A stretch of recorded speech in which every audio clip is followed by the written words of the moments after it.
பொறிக்கிறது தான் பொறிக்கும். ஆண்டவர் சொல்கிற காரியம் என்ன? நீ அதிகமான முட்டைகளை அவையம் காத்தாலும் பொறிக்கிறது தான் பொறிக்கும்,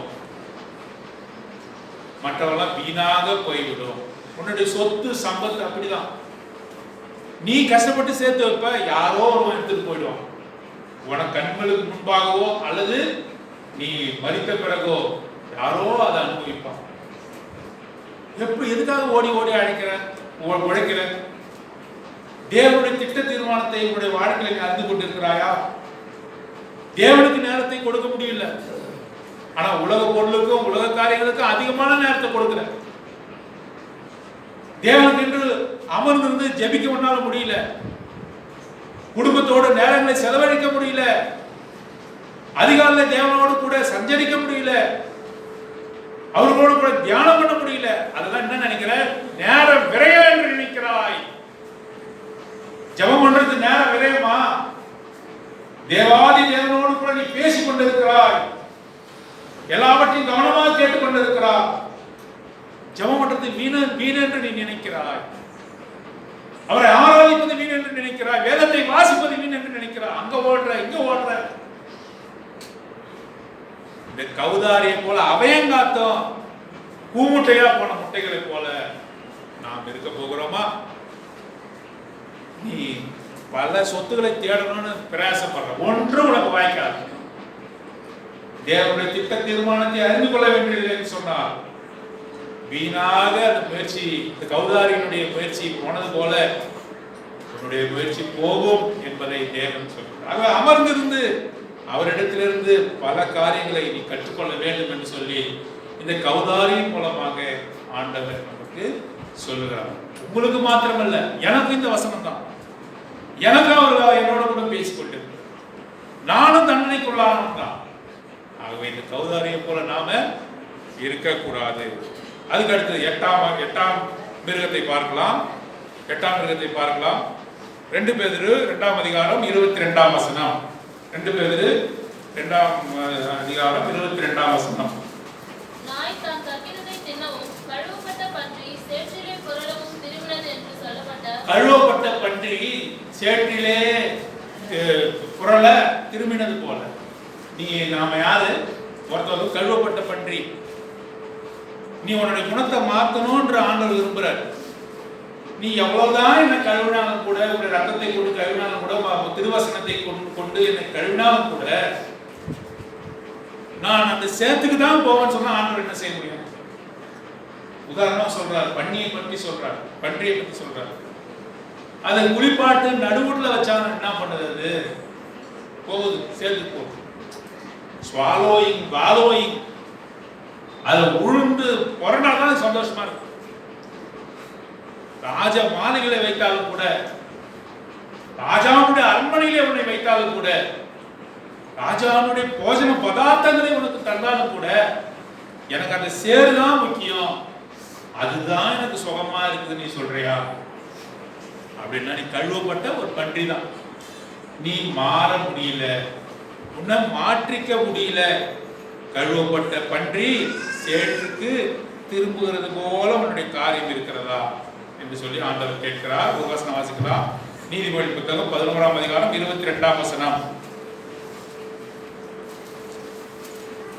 மதிகேடாய் நடக்கிற அழகுள்ள ஸ்ரீ பன்றியின் மூக்கில் உள்ள பொன் மூக்குத்திற்கு சமானம்.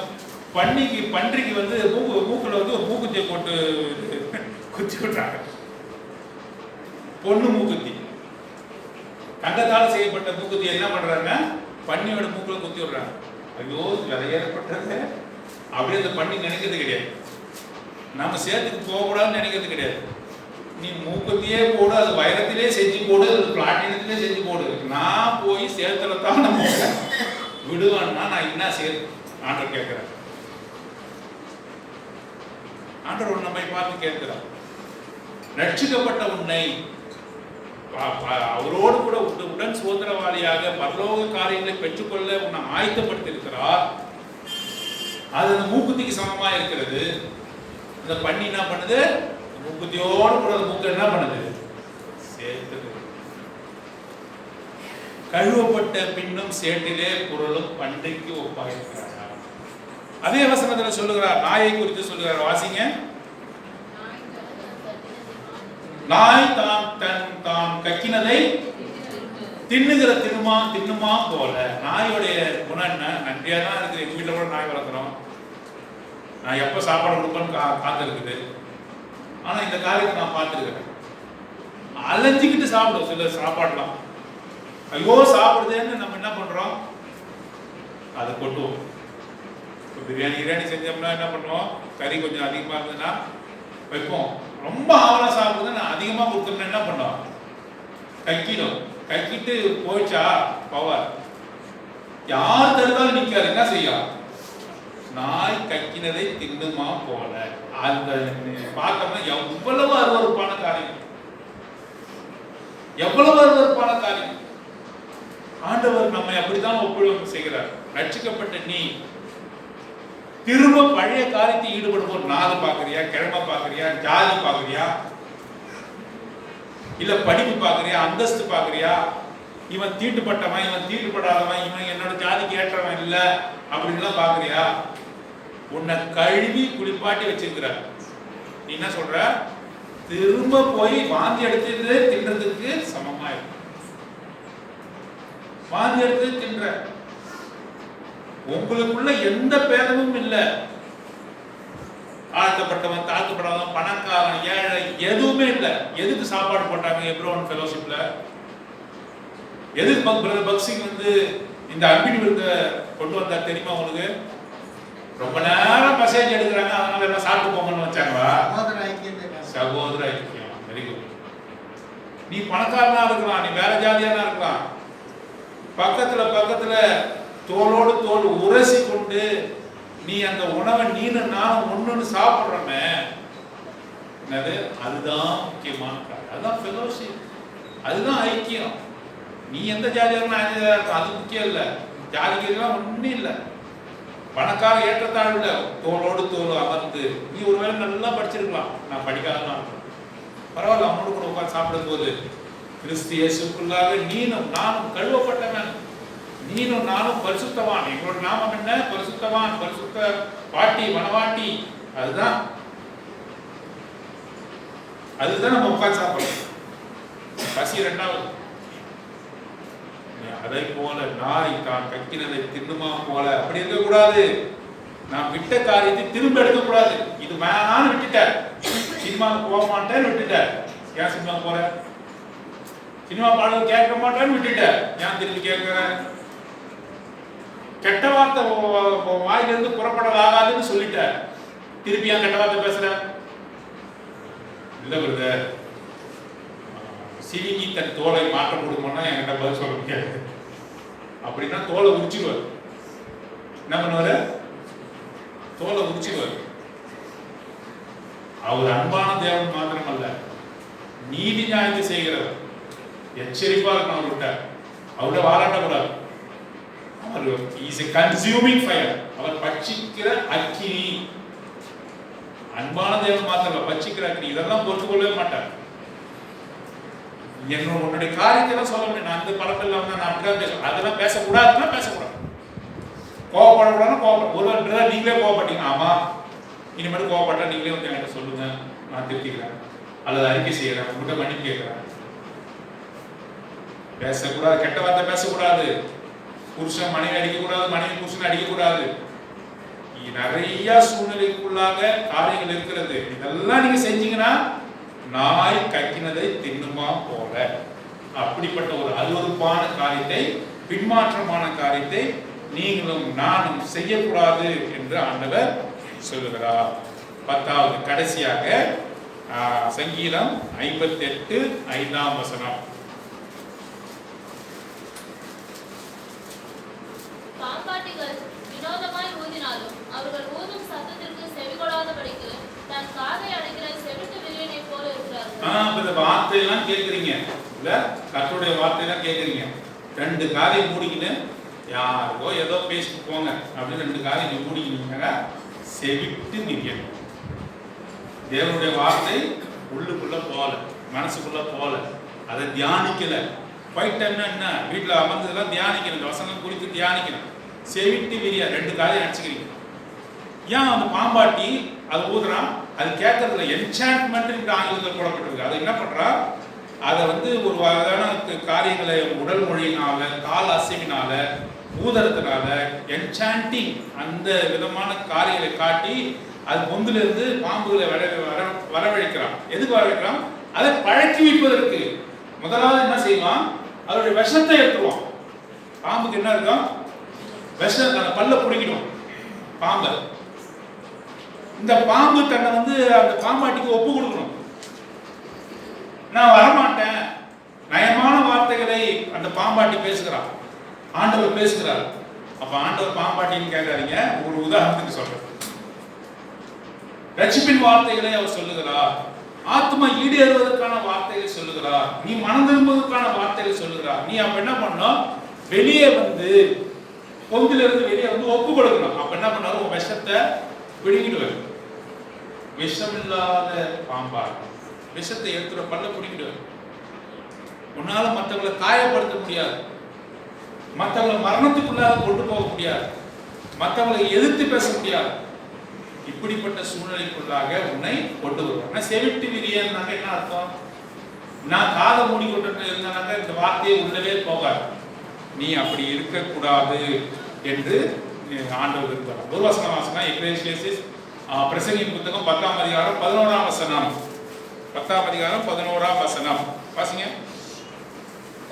தடை கட்டப்படாத பாம்பு கடிக்குமே. அளப்பு வாயினும் அதுக்கு ஒப்பா இருக்கிறான். தடை கட்டப்படாத பாம்பு கடிக்குமே. பல்ல புடுங்காத பாம்பு என்ன செய்யும்? கடிக்கும். அதுதான் பல்ல புடுங்குது. பாம்பு போல விஷம் உடையவர்கள் நாம். ஆண்டவர் பல்ல புடுங்குறார், வார்த்தைகளை பேசுறார். எப்படி பாம்பாட்டி தன்னுடைய என்சான்ட்மெண்ட்னால பாம்பை வெளியே வர வைத்து பல்ல பிடுங்குறானோ, அதை போல ஆண்டுடைய வார்த்தையை கொடுத்து நம்முடைய விஷம் என்ற தன்மையை நம்மிலிருந்து நீக்குகிறார். நீ செவிட்டு விரியனாக நீ காணப்படக்கூடாது. தடை கட்டப்படாத பாம்பை போல இருக்கக்கூடாது. அளப்பு வாயனாக இருக்கக்கூடாது. அது இனி பேசிட்டு இருக்கக்கூடாது. பேசினா காரணமா பேசணும். இந்த பின்மாற்றமான நிலையிலிருந்து ஆண்டவர் மீட்க ஆண்டவர் இந்த வார்த்தைகளை பேசுகிறார். அநேக வார்த்தைகள் இருக்கிறது. ஆகவே போதும். 10 திரும்பி பார்த்துட்டு நம்ம முடிச்சிடலாமா? சொல்லலாமா? சத்தமா சொல்ல போறீங்க. பக்கத்துல நான் பாக்குறேன், இருந்து பக்கத்துல தான் கேட்டு வச்சுக்கிறீங்க. என்ன இதுவா விட்டுட்டோமா, அதை மிஸ் பண்ணிட்டோமா, இதை மிஸ் பண்ணிட்டோம். சரி, நீங்க என்ன சொல்ல போறீங்க? முதலாவது மிருகம் குதிரை, கோவேறு, கழுதை. இரண்டாவதாக அடங்காத கிடாரி. அப்புறம் தாறுமாறாய் ஓடுகிற பெண்ணொட்டகம். நான்காவது காட்டு கழுதை. மதவெறியில காற்றை சுவாசித்து தன்னை இச்சையை நிறைவேற்றிக் கொள்கிற காட்டு கழுதை. ஐந்தாவது புள்ளியை மாற்றக்கூடாத சிவிங்கி. ஆறாவது பீறுகிற ஓனாய்.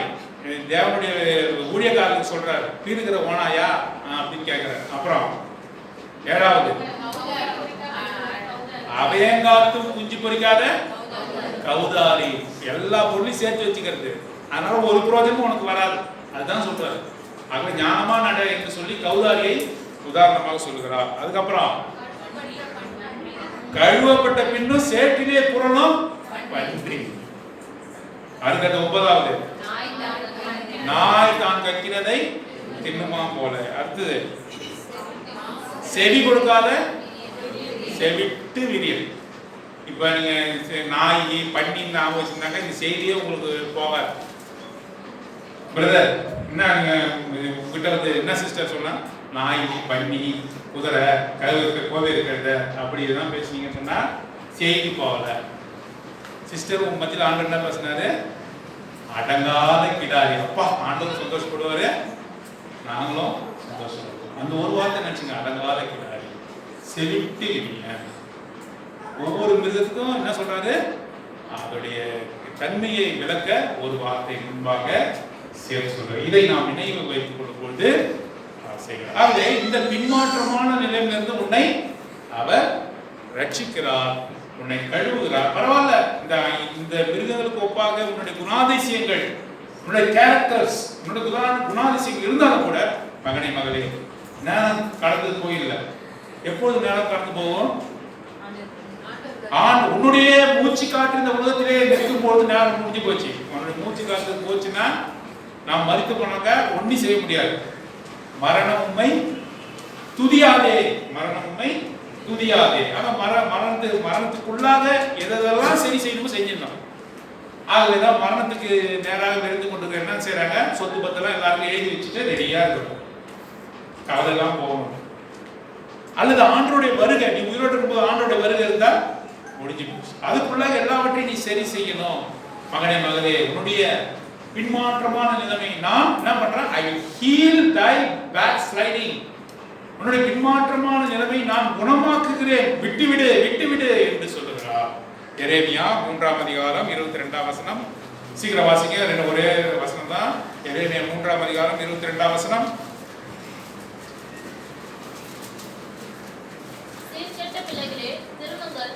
சீர்கெட்ட பிள்ளைகளே திரும்புங்கள், உங்கள் சீர்கேடுகளை குணமாக்குவேன். பிள்ளைகளே, அவன் சொல்ற வார்த்தை என்ன?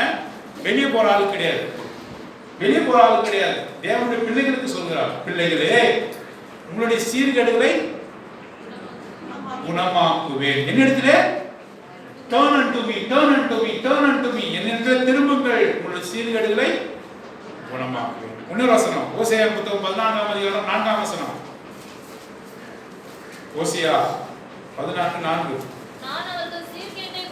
நான் அவர்களுடைய சீர்கேட்டை குணமாக்கி அவர்களை மனப்பூர்வமாய் சிநேகிப்பேன், என்னுடைய கோபம் அவர்களை விட்டு நீங்கி. இந்த வசனத்தை மட்டும் நான் ஓசியா 14 மறக்கவே கூடாத வசனம், மறக்கவே கூடாத வசனம், மறக்கவே கூடாத வசனம். ஓசியா 14 ஃப்ரீலி லவ் என்று ஆங்கிலத்தில் I will love them freely. யார் அவரு அப்படி அன்பு கூறுகிறாரு? பேக்ஸ்லிடன் பீப்புள், அதாவது பின்மாற்றமான நிலைமை, நாயை போல கக்கினது தின்றவர்களை, அடங்காத கிடாரி போன்று இருந்தவர்களை, பீறுகிற ஓனாயை போல இருந்தவர்களை ஆண்டவர் என்ன சொல்றாரு? டர்ன் unto me, என்னிடத்திலே திரும்பு. அப்பொழுது என்ன சொல்றாரு அவரு? ஓசியா 14 I will freely love them. அப்படின்னு என்ன அர்த்தம்? என்ன போட்டுருக்கு? அவர்களை மனப்பூர்வமாய் நீ இப்படி எல்லாம் செஞ்சிய மனுஷனா அப்படி செய்ய நினைப்பா. நீ மன்னிச்சிருக்க பிரதர் அப்படின்னு ஒருத்தர் தான் போய் சொன்னாங்க, மன்னிச்சிடுறேன் பிரதர், ஆனால் நீ எனக்கு செஞ்ச பாரு, அது மட்டும் நானே மறக்க மாட்டேன். அப்படிதான் மனுஷனுடைய நினைவு. நம்ம செஞ்ச காரியத்தெல்லாம் மனசுல வச்சுப்பான், ஆனா மன்னிப்பு மட்டும் கொடுப்பான். ஆண்டவர் எப்படி மனப்பூர்வமாய் மன்னிக்கிறார். ஆண்டவரே, நான் உங்களுக்கு எல்லாம் இதை செய்தேன், இந்த சமயத்திலே இந்த நேரத்திலே நான் உங்களுக்கு அடாத காரியங்களை செய்தேன் என்று நாம் சொல்லும்போது ஆண்டவர் சொல்கிறார், எப்பப்பா செய்த?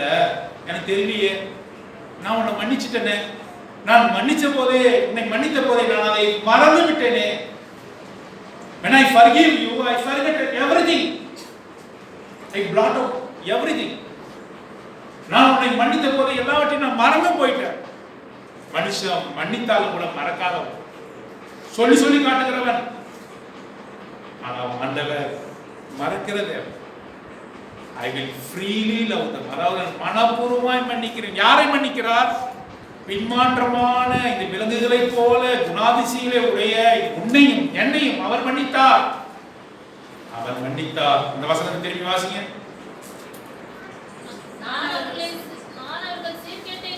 அவருடைய சீர்கேட்டை குணமாக்கி அவர்களை மனப்பூர்வமாய் சிநேகிப்பேன், கோபம் அவரை விட்டு நீங்கிற்று. அதை ஒப்பு கொடுக்கலாம், நம்மை நாமே சோதித்தறியலாம். இந்த விதமான 10 விதமான மிருகங்களுக்குள்ள குணாதிசயம் நமக்குள்ளாக இருந்து அறிக்கை செய்து இந்த பின்மாற்றமான நிலையிலிருந்து நாம் விடுபட தேவனுடைய மனப்பூர்வமான அன்பை பெற்றுக்கொள்ள தேவதான் நமக்கு உதவி செய்வார். இதிலே பங்கு பெற போயிடும். நாம் அருமையான ஒரு செய்தியை கேட்டோம். ஆண்டவர் நட்படிக்கலாம், ஆண்டவர் அன்பை பாருங்கள். இந்த மாதிரி அன்பு வேற எங்கேயுமே பார்க்க முடியாது. என் பிள்ளைகளே இந்த அன்போடு சொல்லுங்கள், பிள்ளைகளே மனம் திரும்புங்கள், உங்களுடைய சீர்கேட்டை சரிப்படுத்துங்க, மன திரும்பியில் வாருங்கள், மனப்பூர்வமாய் மன்னிப்பேன். மனப்பு அதை நினைக்கும் போது அழுகையாக வரும். உள்ள ஓட்டையில் நான் மனப்பூர்வமாய் சிநேகிப்பேன், என் கோபம் உங்களை விட்டு நீங்கிட்டு சொல்கிறேன். முதல்ல நம்ம கேட்கும்போது விதவிதமான மிருகங்கள் பறவைகளை பற்றிலாம் கேட்டோம்ல, அதெல்லாம் உண்மைதான். நம்முடைய அந்த மாதிரி காரியங்கள்லாம் காணப்பட்டது என்பதில் அந்த மாதிரி ஒன்றும் கூட கிடையாது. யாருமே சொல்ல முடியாது, நான் கூட சொல்ல முடியாது. நான் அதை உணர்கிறேன். அதெல்லாம் ஆண்டுக்கு பின்னால் காரியங்கள் எல்லாம் நம்முடைய வாழ்க்கையில என்னுடைய வாழ்க்கையிலையும் கூட காணப்பட்டது, இன்னும் கூட காணப்படுகிறது. அதனால் ஆண்டு சொல்றார், சீர்கேட்ட பிள்ளைகளே மனதிருமே என்ற வாரம் உங்களுடைய சீரடிகளை நான் குணமாக்குவேன், நான் உங்களை மன்னிப்பேன், கோபங்களை விட்டு நீங்கிட்டு உங்களை ஆசிரியப்பேன், நீங்கள் செய்த பழைய காரியங்களை நினைக்க மாட்டேன்னு சொல்லப்படி யார் செய்ய முடியும்?